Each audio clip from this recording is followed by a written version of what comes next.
Boss, pasensya na. Bawal pong kunan yung pelikula sa cellphone. Lumalabag po kayo sa anti-camcording law. May nag-text lang sa akin, oh. Sinasagot ko lang. Sir, mas maganda siguro. Sumama na lang kayo sa opisina. Bakit bawal na ba mag-text ngayon? Gusto niyo po i-check po natin yung cellphone niyo para maayos na to. Dahin nyo na yung cellphone ko. Huwag nyo lang akong abalain dito. Pasensya na po. Sumusunod lang po sa utos. Pare, 3D ba to?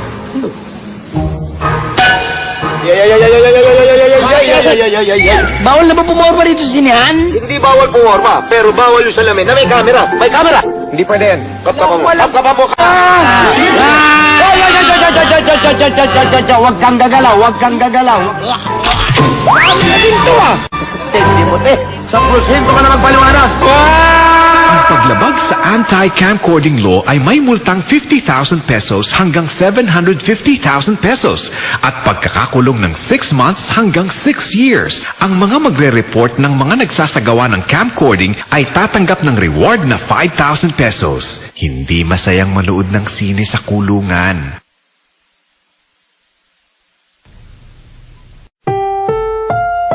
Ang susunod na programa ay rated PG. Patnubay at gabay ng magulang ay kailangan sa mga batang manonood.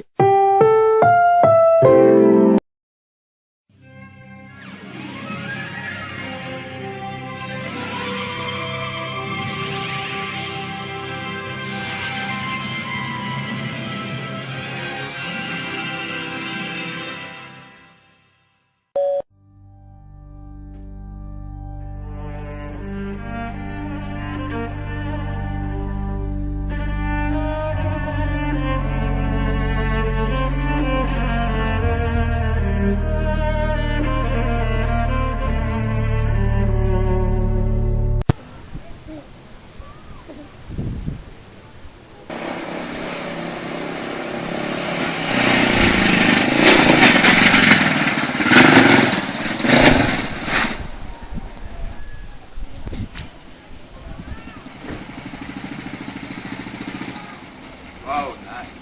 One day, right? Apply.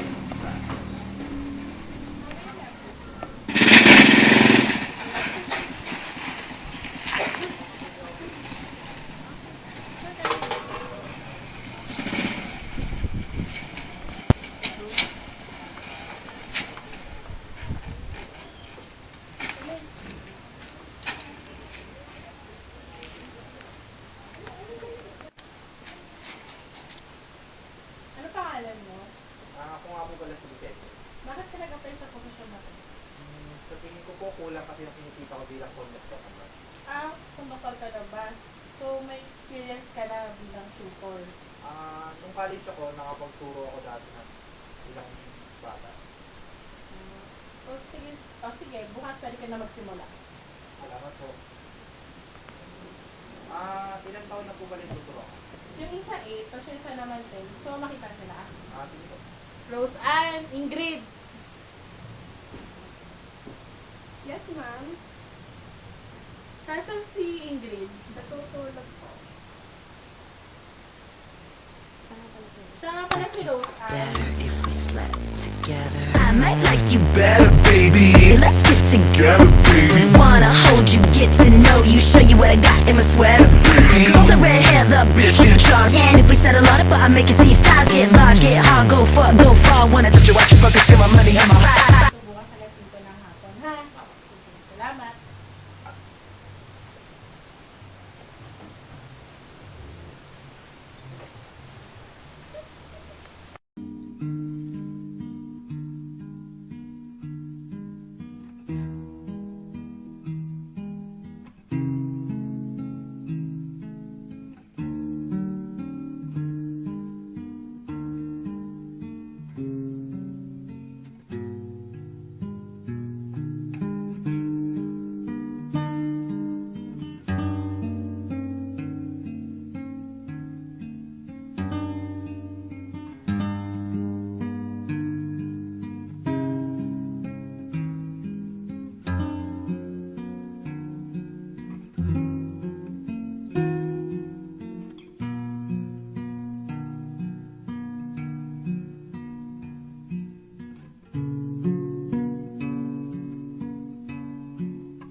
Garcia. Yes.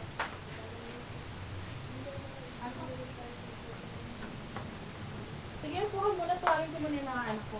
Puha muna. Ingrid, Rose Ann. Bakit po? Ito nga pala si Vicente. Siya yung tutor nung ngayon.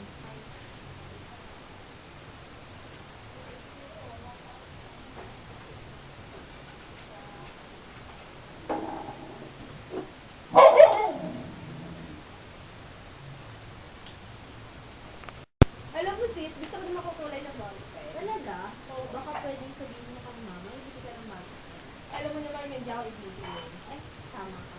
Siguro dapat mag-ipon ka na lang para makabili ka ng baso. Yeah, pwede. Gusto niyo ibili ko kayo ng ballpen? Talaga? Talaga? Oo. Gusto niyo magdala ako bukas. Circle. Sige na nga. Thank you. Wala naman.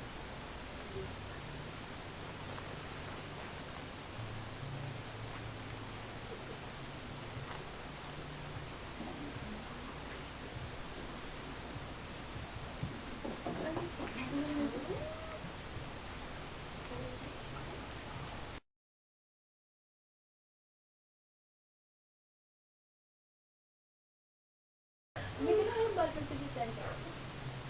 Siguro. Siguro wala. Bakit naman? Ang dami niniwala niya talaga siya. Ha? Alam naman yun, hindi mo kang pariyo. Hindi naman. Kasi kang doktor.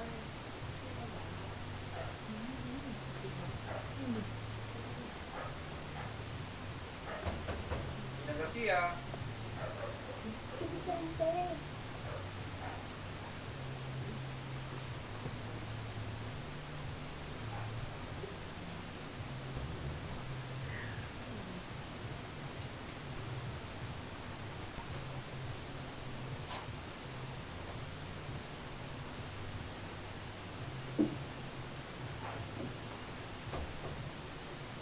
Hulaan niyo kung anong dala ko. Gusto mo pa yung talaga? Pagkain? Pagkain? Hindi. Oh, ano yan? Miss Vicente, huwag mo nagpasakit ang ulo ko. Labas mo na kung ano yan. Ito. Ah! Many thanks, oh my God.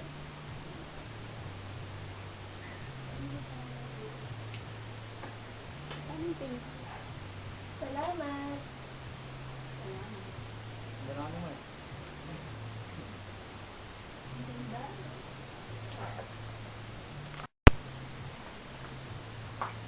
Gusto niyo pa ba maraming ballpen? Oo Naman. naman. Naman. Gusto niyo magdala ako susunod?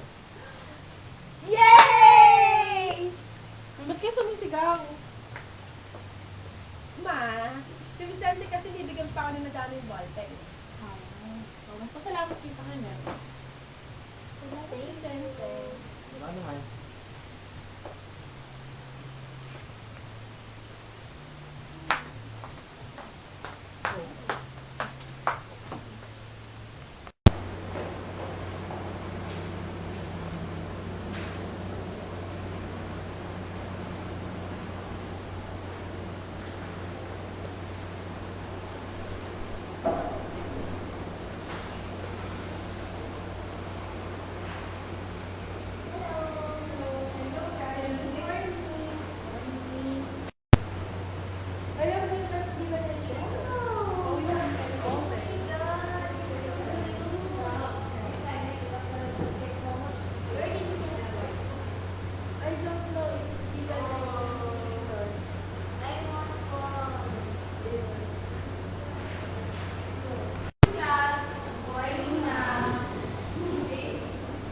Keep those pens and put out your assignment.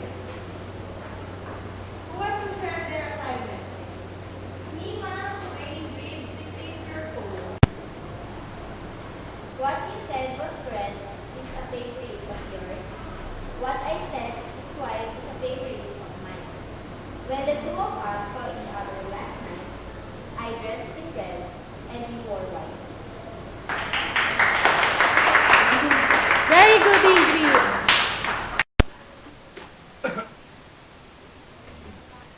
Naalala mo yung sabi ni Vicente kahapon? Ano yun? Yung magdadala siya ng magdami makukulay na bata. Oo nga, no? Ngayon yun. Di ba? Excited na ako ng Vicente. Mga anak, huwag niyo didemand na mabibigyan kayo ng Vicente ng ballpen kasi mas conductor ka. Ma, pero sabi niya bibilan niya kami ng magdaming ballpen. Pero hindi dapat yun. Hindi, Dapat nag-promise siya na eh. mabibigyan kayo. Nag-promise siya eh. Ano magagawa? Promise is a promise.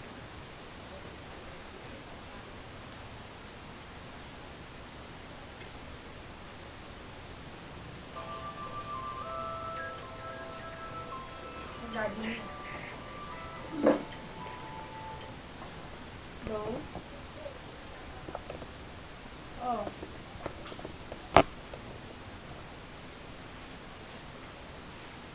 Ewan ko ba dun sa Push. Please, ang tagal ni Vicente. Oo nga, no? Kanina pa natin siya inaan. Dalating pa kaya siya? Yan na siya. Hindi ko yun din na yun. Yan na siya.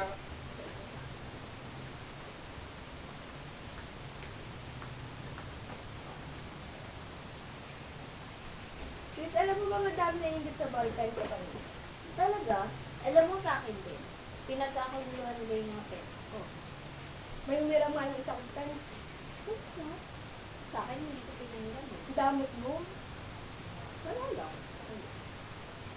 Diba, bigay nga lang pala sa akin. Mga bata, di ba nangako ko sa inyo kahapon? Ano? Na magdadala ako ng mga ballpen. Yay!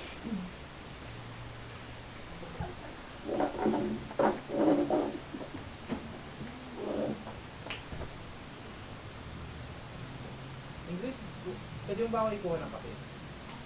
Sige po. Ang dali lang. Salamat.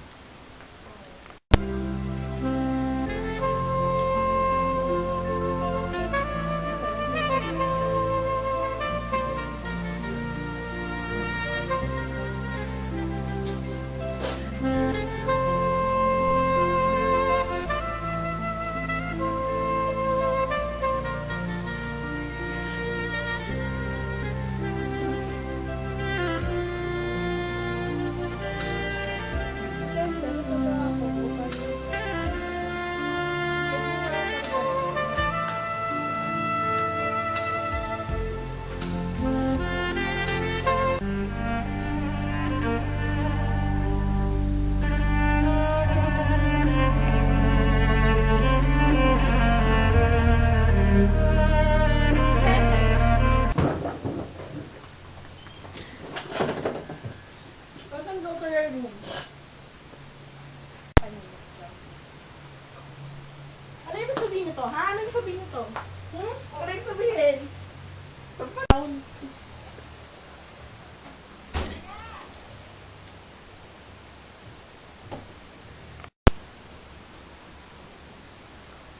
Nakasan yung ballpen mo? Tapon mo na yan.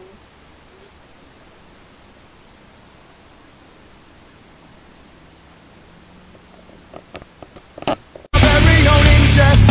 Sight of you is speechless. Overwhelmed within an abscess.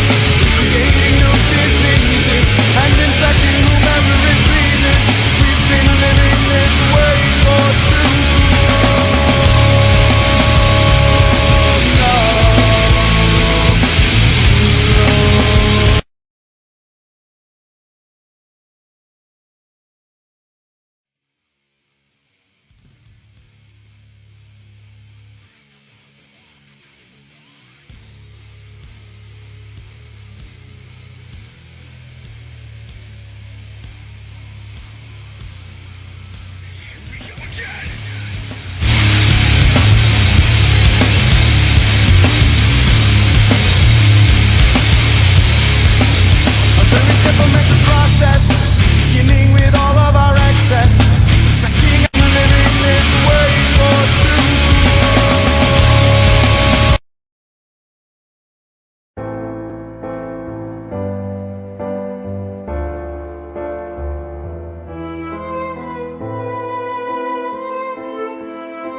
usapan nyo? Ano patungkol sa ballpen nyo? Bakit na ito matawag? Inayo! Ang pangit eh. Nasaan ba? Ako na lang. Isang Ako na lang magagano. Nagalan ka. Rosan, go. Ang tagal naman ni Vicente. Oo nga eh. Ano? Hindi kasi ah. Nandiyan na si Vicente. Hindi kasi ah.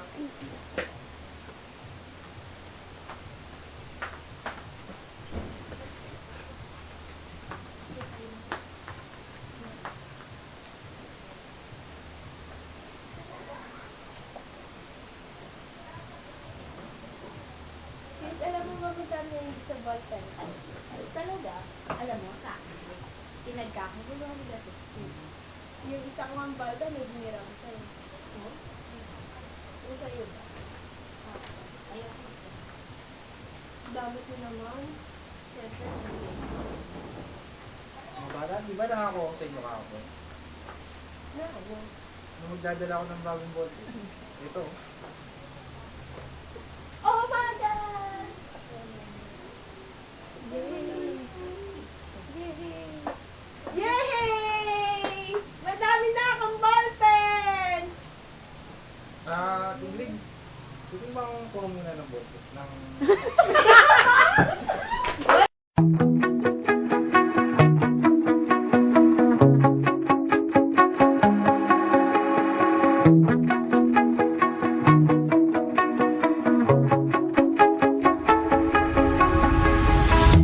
You shout it out, but I can't hear a word you say. I'm talking loud, not saying much. I'm criticized, but how are bullets ricochet? Shoot me down, but I get up. I'm bulletproof, nothing to lose.